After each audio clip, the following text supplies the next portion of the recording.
नहीं घर रहूंगा, गुड़िया रुचि जी ध्यान दीजिए, नहीं घर रहूंगा जब अपने प्रिय में, नहीं घर रहूंगा जब अपने प्रिय में, और तुम्हें साज सिंगार करना न होगा। चलोगी अगर मन मुताबिक हमारे, तो बातें तुम्हारी मैं सब मान लूंगा।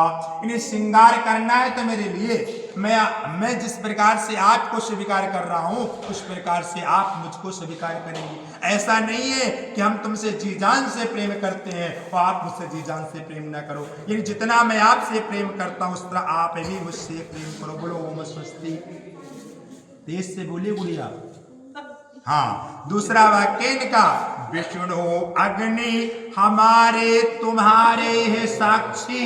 ध्यान दीजिए, भगवान विष्णु हैं जो खंभे में बैठे हुए हैं, अग्नि देवता भी जल रहे, देखो अग्नि देवता है, हमारे तुम्हारे साक्षी हैं। ध्रुव ने भी देखा है यह ग्रंथि बंधन, जो गांठ जुड़वाई गई थी ये ध्रुव तारे ने भी देखा है। और खड़े बंधु बांधव हमारे तुम्हारे, तुम्हारे भी बंधु बांधव हैं और हमारे भी बंधु बांधव हैं। और सत्य संकल्प हम और तुम भी, हम दोनों संकल्प करें। क्या संकल्प करें? चलोगी अगर मन मुताबिक हमारे, तो बातें तुम्हारी मैं सब मान लूंगा।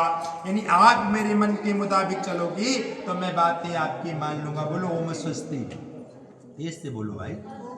हाँ, तीसरा वाक्य आपकी बार, पतिव्रता धर्म का पालन करना पड़ेगा। पतिव्रत धर्म तेरा अमर है, अगर तुमने पाला इसे प्राण देकर। पतिव्रता धर्म किसे कहते हैं? सास की सेवा करनी पड़ेगी। रुचि जी ध्यान दीजिए, ससुर की सेवा करनी पड़ेगी। कभी कभी आपके पंडित जी आ जाएंगे तो पंडित जी को भी नाश्ता पानी देना पड़ेगा। देवर जी आ गए, उनको भी जेठ जी आए, उनकी व्यवस्था करनी पड़ेगी। कभी तुम्हारी बहन जी चली गई, कभी राजा की धर्म पत्नी चली गई, यानी कि भाभी चली गई, कभी इनकी मम्मी, सबकी व्यवस्था की जिम्मेदारी तुम्हारे ऊपर है। यानी सारी व्यवस्थाओं की जिम्मेदारी तुम्हारे ऊपर है। क्या दिखाने वाले अंगों को, प्रदर्शन करने वाले अंगों को पति के सामने दिखाती है, अन्य के सामने नहीं दिखाती। ऐसी स्त्रियां पतिव्रता स्त्री कहलाती हैं। तो ऐसे पतिव्रता धर्म का पालन आप करेंगी। बोलो ओम स्वस्ति। तेज से बोलिए भाई, सब लोग कर दीजिए। अब चौथा वाक्य है भैया, इनका चौथा वाक्य है। आप बोले चौथा, रुचि से ध्यान दीजिए। यही है हमारा तुम्हारा संकल्प, यही हमारा तुम्हारा संकल्प है।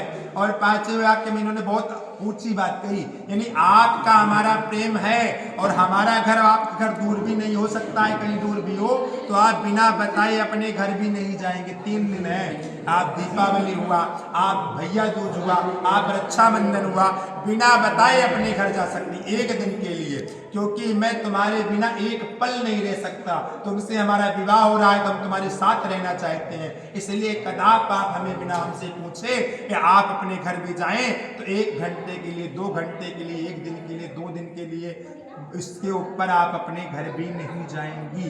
बोलो ओम स्वस्ति।